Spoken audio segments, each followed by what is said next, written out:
Imagine atravessar o oceano acreditando que vai enfrentar um inimigo fraco, despreparado, quase irrelevante. Agora imagine descobrir que tudo o que te disseram era mentira. E descobrir isso. Durante a Segunda Guerra Mundial, milhares de soldados alemães foram enviados para lutar na Itália contra as forças aliadas. Entre britânicos e americanos, havia um grupo que despertava comentários carregados de desdém. Os brasileiros da Força Expedicionária Brasileira. Antes mesmo de chegarem ao campo de batalha, muitos alemães já tinham uma imagem formada. Soldados tropicais, sem tradição na guerra europeia, não vão resistir ao inverno. Era isso que se dizia nos alojamentos. Era isso que se repetia nos corredores.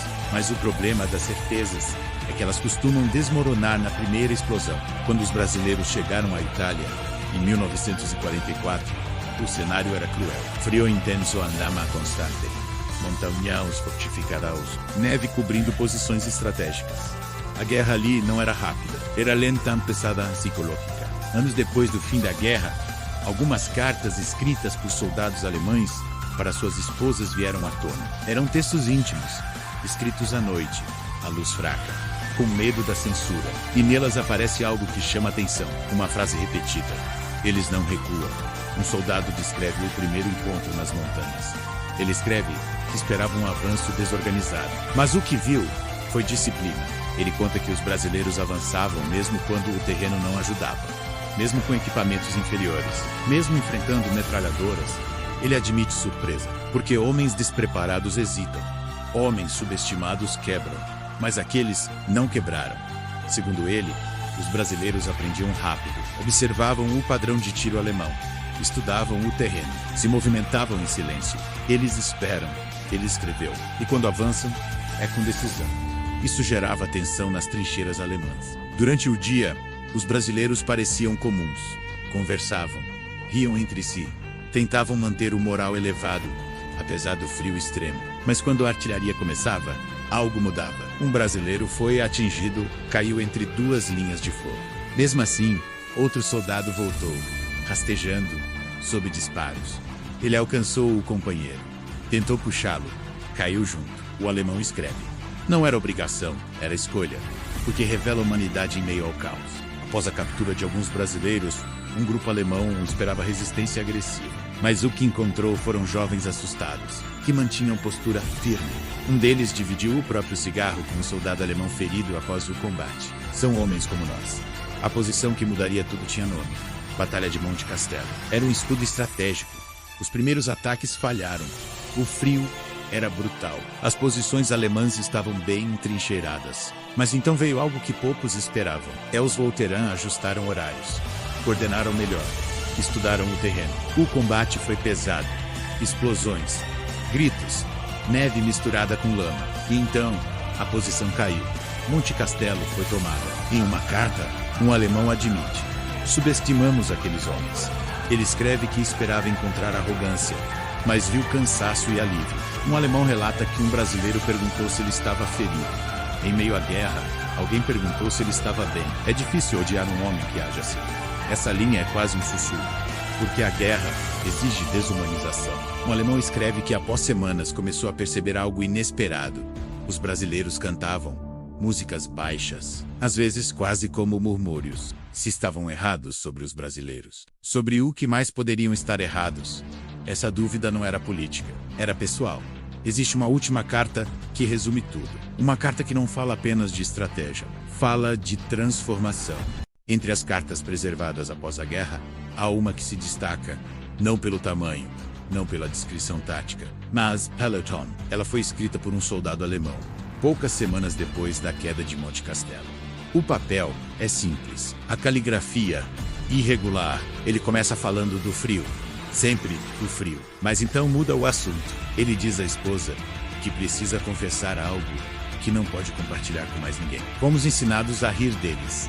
Ele conta que antes do embarque para a Itália, ouviu comentários constantes sobre os brasileiros, que eram inexperientes, que não suportariam pressão prolongada. Ele acreditou e escreve que se sente envergonhado por isso, porque o que viu no campo de batalha foi diferente. Ele descreve um confronto específico. Neblina baixa terreno, escorregável, tiros cruzando o ar. Durante o avanço alemão, Um grupo de brasileiros ficou temporariamente isolado. Aquele era o momento perfeito para que se rendessem. Mas não se renderam. Eles reorganizaram posição, responderam ao fogo com precisão e conseguiram manter a linha até receber reforço. O soldado alemão escreve algo que revela mudança interna.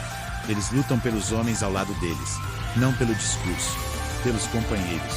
A guerra, naquele instante, deixou de ser ideológica. Virou sobrevivência coletiva.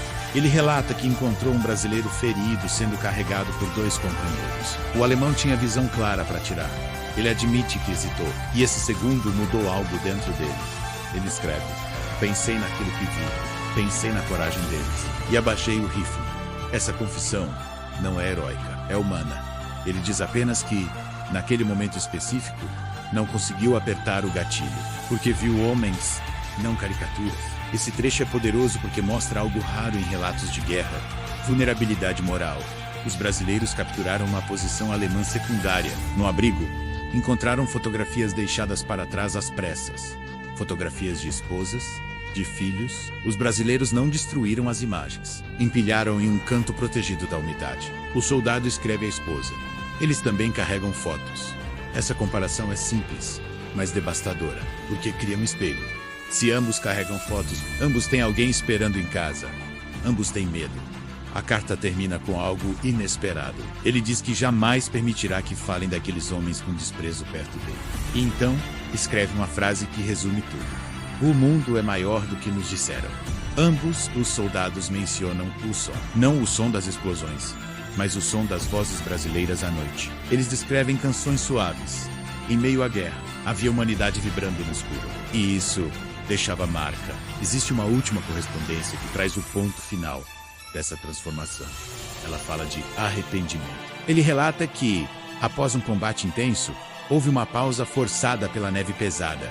Durante essa pausa, ouviu brasileiros conversando ao longe. Não era ódio, era cansaço. Em certo momento ele ouviu risadas, e aquilo o desarmou emocionalmente. Eles riem como nós. Um brasileiro foi encontrado vivo após uma troca de tiros. Recebeu primeiros socorros antes de ser levado como prisioneiro. Nada cinematográfico, mas digno. O soldado escreve algo que pesa. Se as posições fossem invertidas, não sei se teríamos feito o mesmo.